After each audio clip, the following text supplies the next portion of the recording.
नमस्कार। आज आपके लिए लेकर आई हूँ प्रेमचंद जी के द्वारा लिखी हुई एक कहानी, सवा सेर गेहूँ। देश के आज़ादी के पूर्व प्रेमचंद जी के द्वारा लिखी हुई यह कहानी हमें यह बताती है कि गरीबी में जीने वाले किसान किस प्रकार कठोर परिस्थितियों का सामना करते हैं और शोषण का शिकार बनते हैं। इस कहानी का मुख्य पात्र शंकर अपनी जान की कीमत पर भी सवा सेर गेहूं की उधारी नहीं चुका पाता। वास्तविक शिक्षा निहित इस कहानी को स्कूल, कॉलेज और अन्य प्रतियोगिता परीक्षाओं के पाठ्यक्रम में भी शामिल किया गया है। आइए सुने किसानों के संघर्ष, मेहनत और पीड़ा को बयां करती यह कहानी, सवा सेर गेहूं। किसी गांव में शंकर नाम का एक कुर्मी किसान रहता था। सीधा साधा गरीब आदमी था। अपने काम से काम, न किसी के लेने में न किसी के देने में। छक्का पंजा न जानता था। छल प्रपंच की उसे छूत भी न लगी थी। ठगे जाने की चिंता भी न थी, न ही ठग विद्या जानता था। भोजन मिल गया खा लिया, न मिला चबेने पर काट दी। चबैना भी न मिला तो पानी पी लिया और राम नाम लेकर सो रहा। किंतु जब कोई अतिथि द्वार पर आता तो उसे इस निवृत्ति मार्ग का त्याग करना पड़ता था। विशेषकर जब साधु महात्मा पदार्पण करते थे तो उसे अनिवार्यतः सांसारिकता की शरण लेनी पड़ती थी। खुद भूखा सो सकता था, पर साधु को कैसे भूखा सुलाता? भगवान के भक्त जो ठहरे। एक दिन संध्या समय एक महात्मा ने आकर उसके द्वार पर डेरा जमाया। तेजस्वी मूर्ति थी, पीतांबर गले में, जटा सिर पर, पीतल का कमंडल हाथ में, खड़ाऊं पैर में, ऐनक आंखों पर। संपूर्ण वेश उन महात्माओं का सा था जो रईसों के प्रासादों में तपस्या, हवा गाड़ियों पर देवस्थानों की परिक्रमा और योग सिद्धि प्राप्त करने के लिए रुचिकर भोजन करते हैं। घर में जौ का आटा था, वह उन्हें कैसे खिलाता? प्राचीन काल में जौ का चाहे जो कुछ महत्व रहा हो, पर वर्तमान युग में जौ का भोजन सिद्ध पुरुषों के लिए दुष्पाच्य होता है। बड़ी चिंता हुई महात्मा जी को क्या खिलाऊं। आखिर निश्चय किया कि कहीं से गेहूं का आटा उधार लाऊं, पर गांव भर में गेहूं का आटा न मिला। गांव में सब मनुष्य ही मनुष्य थे, देवता एक भी न था। अतएव देवताओं का खाद्य पदार्थ कैसे मिलता? सौभाग्य से गांव के विप्र महाराज के यहाँ थोड़ा सा गेहूं मिल गया। उनसे सवा सेर गेहूं उधार लिया और स्त्री से कहा कि पीस दे। महात्मा ने भोजन किया और लंबी तान कर सोए। प्रातःकाल आशीर्वाद देकर अपनी राह ली। विप्र महाराज साल में 2 बार खलिहानी लिया करते थे। शंकर ने दिल में कहा कि सवा सेर गेहूं उन्हें क्या लौटाऊं, पंसेरी बदले कुछ ज्यादा खलिहानी दे दूंगा। यह भी समझ जाएंगे और मैं भी समझ जाऊंगा। चैत में जब विप्र जी पहुंचे तो उन्हें 1.5 पंसेरी के लगभग गेहूं दे दिया गया और अपने को उऋण समझकर उसकी कोई चर्चा नहीं की। विप्र जी ने भी फिर कभी न मांगा। सरल शंकर को क्या मालूम था कि यह सवा सेर गेहूं चुकाने के लिए मुझे दूसरा जन्म लेना पड़ेगा। 7 साल गुजर गए।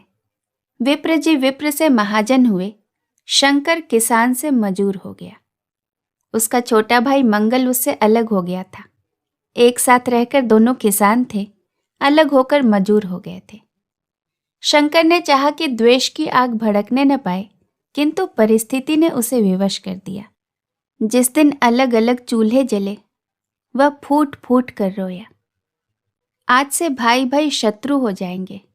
एक रोएगा, दूसरा हंसेगा। एक के घर में मातम होगा तो दूसरे के घर में गुलगुले पकेंगे। प्रेम का बंधन, खून का बंधन, दूज का बंधन आज टूटा जाता है। उसने भगीरथ परिश्रम से कुल मर्यादा का वृक्ष लगाया था, उसे अपने रक्त से सींचा था। उसको जड़ से उखड़ता देखकर उसके हृदय के टुकड़े हुए जाते थे। 7 दिनों तक उसने दाने की सूरत तक न देखी। दिन भर जेठ की धूप में काम करता और रात को मुंह लपेटकर सो रहता। इस भीषण वेदना और दुस्सह कष्ट ने रक्त को जला दिया, मांस और मज्जा को भी घुला दिया। बीमार पड़ा तो महीनों तक खाट से न उठ सका। अब गुजर बसर कैसे हो? 5 बीघे के आधे रह गए, एक बैल रह गया, खेती क्या खाक होती? अंत को यहाँ तक नौबत आ पहुंची कि खेती केवल मर्यादा रक्षा का साधन मात्र रह गई। जीविका का भार मजूरी पर आ पड़ा। 7 वर्ष बीत गए। एक दिन शंकर मजूरी करके लौटा तो राह में विप्र जी ने टोक कर कहा, शंकर, कल आके अपने बीज बैंक का हिसाब कर ले। तेरे यहाँ 5.5 मन गेहूं कब के बाकी पड़े हुए हैं और तू देने का नाम नहीं लेता। हजम करने का मन है क्या? शंकर ने चकित होकर कहा, मैंने तुमसे कब गेहूं लिए थे जो 5.5 मन हो गए? तुम भूलते हो मेरे यहाँ किसी का छटाक भर भी ना अनाज है ना 1 पैसा उधार। विप्र, इसी नियत का तो फल भोग रहे हो कि खाने को नहीं जुटता। यह कहकर विप्र जी ने उस 1.25 सेर गेहूं का जिक्र किया जो आज से 7 वर्ष पहले शंकर को दिए थे। शंकर सुनकर अवाक रह गया। ईश्वर, मैंने इन्हें कितनी बार खलिहानी दी, इन्होंने मेरे कौन सा काम किया? जब पोथी पत्री देखने, साइत सगुन विचारने द्वार पर आते थे, कुछ न कुछ दक्षिणा ही ले जाते थे। इतना स्वार्थ! 1.25 सेर अनाज को अंडे की भांति सेक कर आज यह पिशाच खड़ा कर दिया जो मुझे निगल ही जाएगा। इतने दिनों में एक बार भी कह देते तो मैं गेहूं तौल कर दे देता। क्या इसी नियत से चुप साध बैठे रहे? बोला, महाराज, नाम लेकर तो मैंने उतना अनाज कभी नहीं दिया, पर कई बार खलिहानों में सेर 2-2 सेर दिया है। अब आज आप 5.5 मन मांगते हैं, मैं कहाँ से दूंगा? विप्र, लेखा जो बख्शीश 100-100। तुमने जो कुछ दिया होगा उसका कोई हिसाब नहीं, चाहे 1 की जगह 4 पसेरी ही क्यों न दे दो। तुम्हारे नाम बही में 5.5 मन लिखा हुआ है, चाहे जिससे हिसाब लगवा लो। दे दो तो तुम्हारा नाम छेक दूं, नहीं तो और भी बढ़ता रहेगा। शंकर, पांडे, क्यों एक गरीब को सताते हो? मेरे खाने का ठिकाना नहीं, इतना गेहूं किसके घर से लाऊंगा? विप्र, जिसके घर से लाओ, मैं छटाक भर भी न छोड़ूंगा। यहां न दोगे, भगवान के घर तो दोगे। शंकर कांप उठा। हम पढ़े लिखे आदमी होते तो कह देते कि अच्छी बात है, ईश्वर के ही घर में दे देंगे, वहां की तौल यहां से कुछ बड़ी तो न होगी। कम से कम इसका कोई प्रमाण हमारे पास नहीं, फिर उसकी क्या चिंता है? किंतु शंकर इतना तार्किक, इतना व्यवहार चतुर न था। एक तो ऋण, वह भी ब्राह्मण के बही में नाम रह गया तो सीधे नरक में जाऊंगा। इस ख्याल से ही उसे रोमांच हो आया।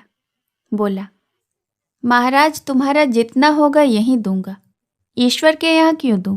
इस जन्म में तो ठोकर खा ही रहा हूं, उस जन्म के लिए क्यों काटे बहु? मगर यह कोई नियाव नहीं है, तुमने राई का पर्वत बना दिया। ब्राह्मण होके तुम्हें ऐसा नहीं करना चाहिए था।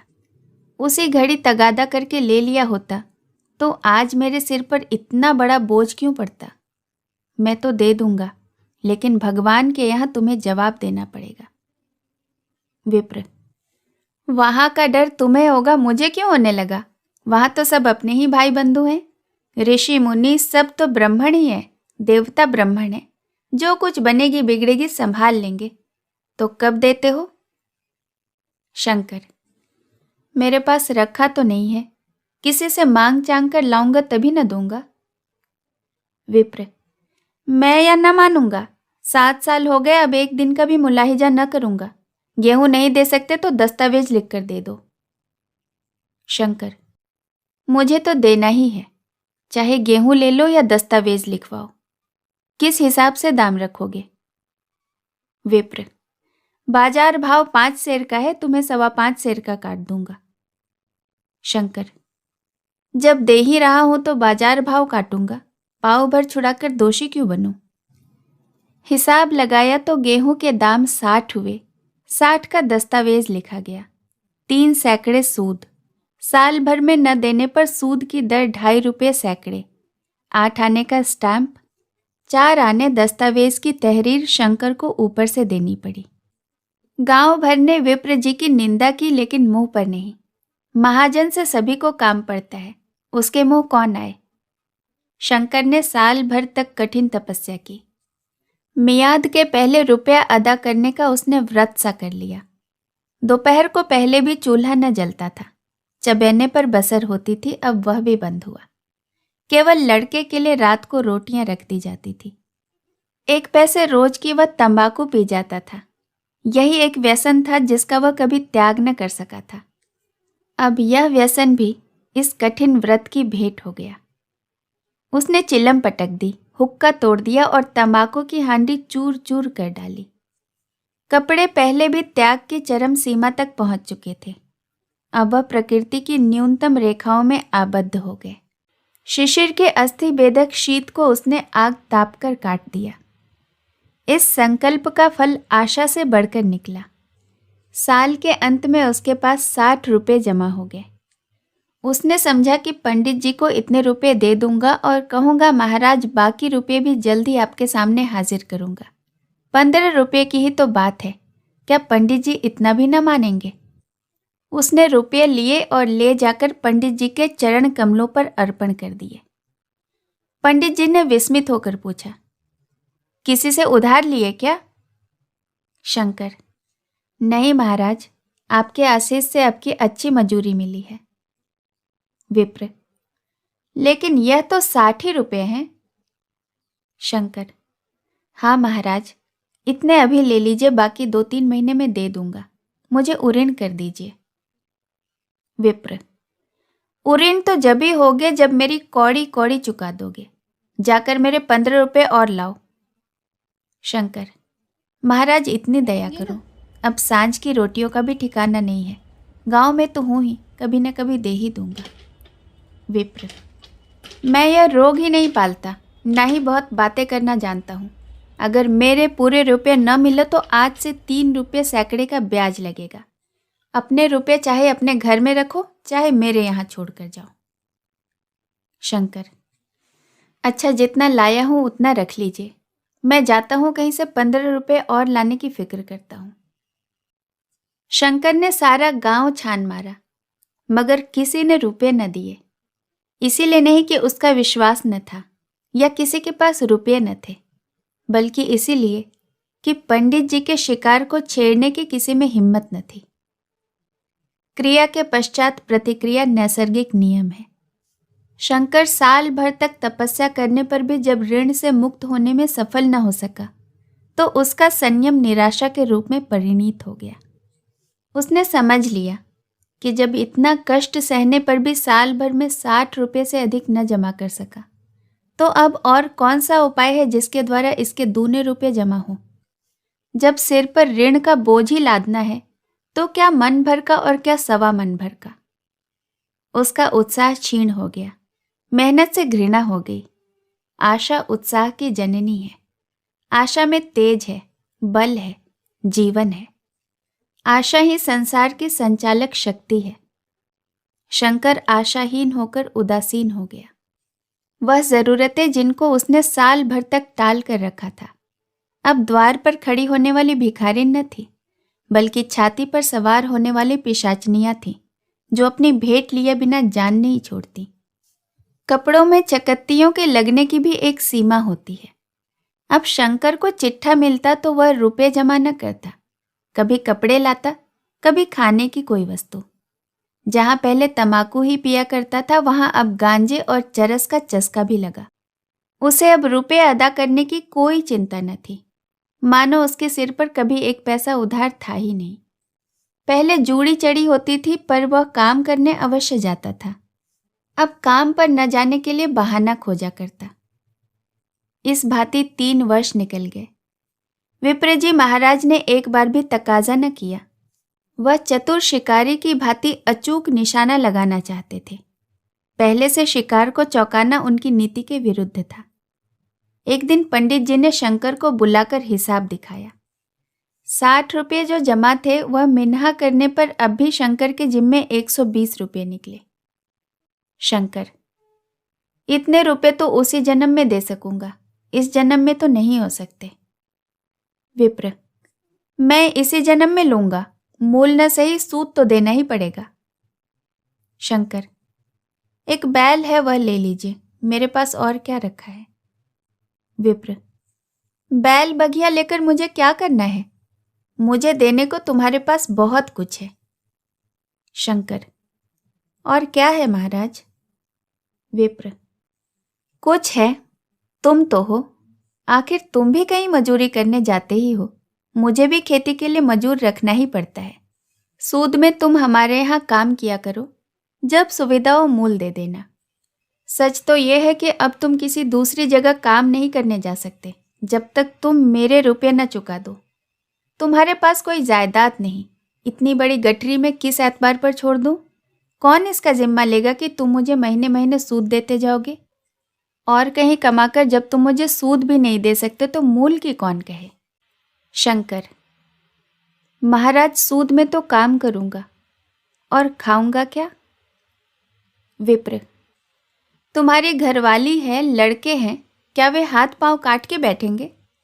रहा मैं, तुम्हें आधा सेर जौ रोज कलेवे के लिए दे दिया करूंगा। ओढ़ने को एक शॉल और एक कंबल पा जाओगे। एक मिर्जाई भी बनवा कर दे दूंगा। और क्या चाहिए? यह सच है कि और लोग तुम्हें 6 आने देते हैं, लेकिन मुझे ऐसी गरज नहीं है। मैं तो तुम्हें रुपये भरने के लिए रखता हूं। शंकर ने कुछ देर तक गहरी चिंता में पड़े रहने के बाद कहा, महाराज, यह तो जन्म भर की गुलामी हुई। विप्र, गुलामी समझो चाहे मजूरी समझो, मैं अपने रुपये भराए बिना तुमको कभी न छोड़ूंगा। तुम भागोगे तो तुम्हारा लड़का भरेगा। हाँ, जब कोई न रहेगा तब बात दूसरी है। इस निर्णय की कहीं अपील न थी। मजूर की जमानत कौन करता? कहीं शरण न थी, भागकर कहाँ जाता? दूसरे दिन से उसने विप्र जी के यहाँ काम करना शुरू कर दिया। 1.25 सेर गेहूं की बदौलत उम्र भर के लिए गुलामी की बेड़ी पैरों में डालनी पड़ी। उस अभागे को अगर किसी विचार से संतोष होता था तो वह यह था कि वह मेरे पूर्व जन्म का संस्कार है।